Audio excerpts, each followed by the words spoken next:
man de vraiment je m'attendais comme ni ñu def responsable jeune Pastef bi qui était chargé de mission à la présidence.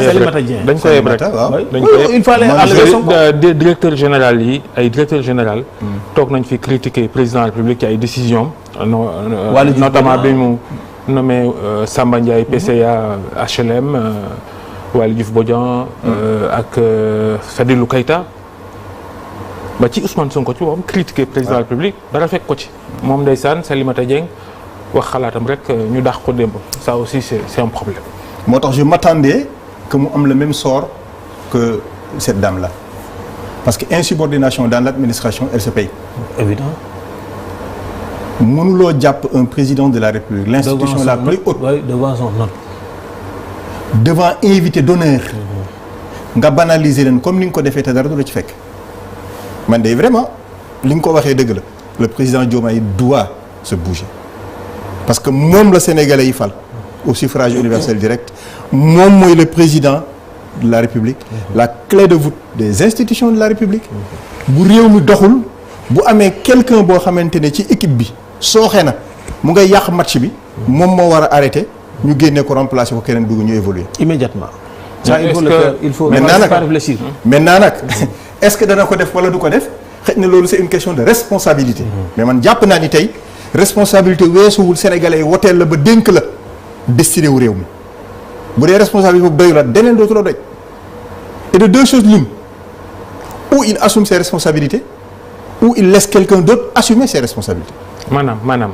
moom mu démissionné. ok ouais parce que foofu sax daguma la mais. vous savez il y a tous les ingrédients du maïs sont réunis pour que moom bu bëggul démissionner sax il risque d'être poussé à la démission xam nga lu tax le premier décret bu mu signé la direction de planification des politiques économiques c'est cette direction là qui reçoit les investissements les projets d'investissement des ministères et des directions c'était rattaché au ministre de Cheikh Diba Diomaye dafa signé décret andi ko primature ba fii amul lenn lu ñu étudier comme projet génne ko d'ailleurs sur les deux rapports d'exécution budgétaire T1 T2 yaakaar naa kii bi investissement bi 11 milliards 600 la en dehors ça y a pas d'investissement le pays n'a pas d'investissement mu toog di def lancement au plan am critiquer FMI wax lu ko neex il écarte donc deux choses la troisième c'est quoi mu toog ne président devant tout le monde tu n'as pas de courage politique beneen bi vous avez l'attaque au niveau des impôts et domaines attaque boobu na attaque si équipe boobu na ce qui fait qu'il y aura pas de recette est-ce que yéen comprendre bu baax il y aura pas de recette. bon même si je may ma foofu.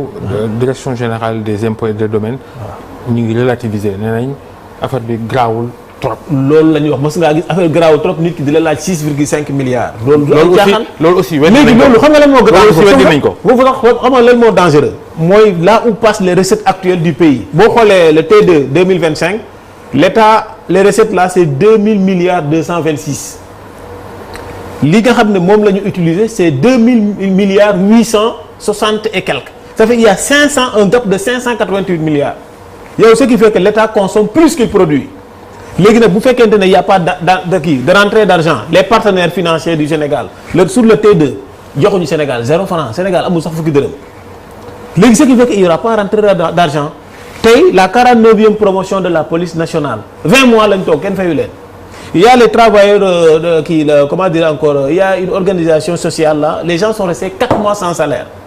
gis nga les choses là c'est des ingrédients qui poussent parce que dina dem ba nga xam ne administration dina dem ay directions yu bëri dootuñu mën a fay seen salaire gis nga poste problème bu mu amoon.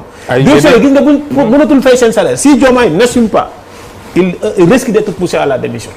tous ces ingrédients là soit lui il assume soit il démissionne. soit problème sociaux yi dañu ñëw wàcce. Boucar Diouf Diomaye président nga bokk. waaw da ngay défendre président Diomaye Faye. ñi ngi koy wax nii rek mais est-ce que Diomaye dina jël responsabilité am. bon man mënuma lire dans la tête du président de la République xamuma lu muy xalaat mais personnellement man bu ma amoon di ko conseiller depuis le début li ma ko wax mooy vous devez assumer vos comment dire encore vos prérogatives il faut assumer le président de la République nga ne man maay président doon kilifa mu jeex balaa quoi que ce soit Sonko ci boppam nga wàccee ko teg ko fii je pense que loolu laa mais loolu laa courage parce que xamul tax ma laaj la ko. Diomaye amul wéeruwaay un appareil politique. mais aussi c'est le peuple qui a voté pour Diomaye. Oui, 54%. peuple bi Diomaye Diomaye ñeme na. song Ousmane Sonko bu nekk ci opposition di opposé ak moom jamono ji. non man dama ne woon man je préfère être le président de la République de plein exercice pour 24 heures que nekk que 100 ans ci ni mu nekkee ne Ousmane Sonko à chaque fois nit ki daf lay toroxal ci kanam lépp. man dama koy limoger je l'écarte képp ku ànd ak moom je te rocceekul boppam dem opposition foofu lay gën a méttee ci Diomaye moom moo tax bu ma amoon conseil bi ma jox Diomaye mooy na taxaw en tant que président de la République sénégalais ñu ko fal dañ ko fonk dañ ko bëgg am na koo xam ne bu ñu ko doon teg Sénégal duñ ko votel mais am na lu tax sénégalais votel Diomaye léegi nag kii loolu. Sori Kaba xam nga wax nga sànq urgence fii réew mi toll ay nit ñu jotul seen salaire ay mbënd ak yeneen yi jàmp yi nga xam ne mooy xaar askan wi jamono ji on ne voit pas le régime le pouvoir et ça c'est aussi le président Diomaye Faye ak premier ministre Ousmane Sonko mais qu'est-ce qui se passe lu tax yitte yi gaa ñi jubluwuñ ci on parle de judiciarisation de l'espace politique de l'espace public jàppal fii bàyyil fii Pape Mao Diouf làmmiñu daaro maa ngi jégalu ci li ma koy wax fii mais ay làmmiñu daaro xeet googu ay gaynde mag yi et cetera mais waaw mais les urgences ñi ngi xaar et au-delà du réel il y a plus de politique on s'amuse booy def politique da ngay am emprise sur le réel le grec nee na le réel c'est la chose comme bouteille bi ngay laal le palpable au-delà de ce palpable là caaxaan moo fa nekk te dañoo am habitude di wax que nous les hommes politiques dañuy am toujours agenda caché maanaam agenda boo xamante ne duñ ko wane lu dul boo waxtu wa jotee mais ci loolu la ñuy dox suba ak ngoon mais dafa mel ni que fii agenda bi dafa leer. lan la. agenda bi mooy que 2029 soit demain. qu'on organise rapidement des élections. et que le premier ministre soit candidat du PASTEF. et que Sénégalais yi fal ko mu nekk président du Sénégal. c'est ça l'agenda.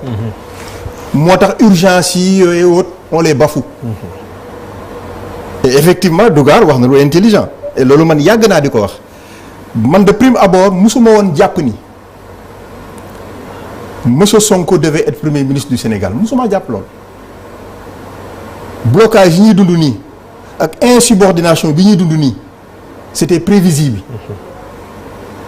la meilleure fonction bu mu mënoon a occuper pour que les choses marchent convenablement c'était à l'Assemblée ou un ministre de la culture. ministre sax du ma ko boole ci gouvernement parce que voilà vous pouvez occuper la culture ou bien le tourisme. waaw Dougar est en train de saboter. non c'est ça.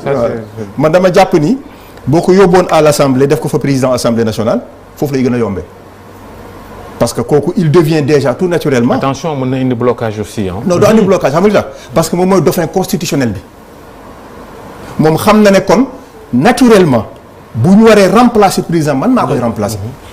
oui mais après. léegi su boobaa pour 90 jours. su président bàyyi woon mandaam. waaw 90 jours. il le remplace il le remplace waaye du mën a bokk ci élection présidentielle. mais waaw du mën bokk. du mën bokk. oui mais ñoom sax bu boobaa ak la majorité qu'ils ont mën nañu changer les textes. parce que dara du ma bett peut-être. et la preuve quelque chose me dit que le président Diomaye dina réagir xaw ma nag kañ xam nga tax ma wax ko ñun ñëpp ñu ngi fàttaliku je veux des directeurs généraux forts. je veux des ministres forts. je veux un premier ministre super fort.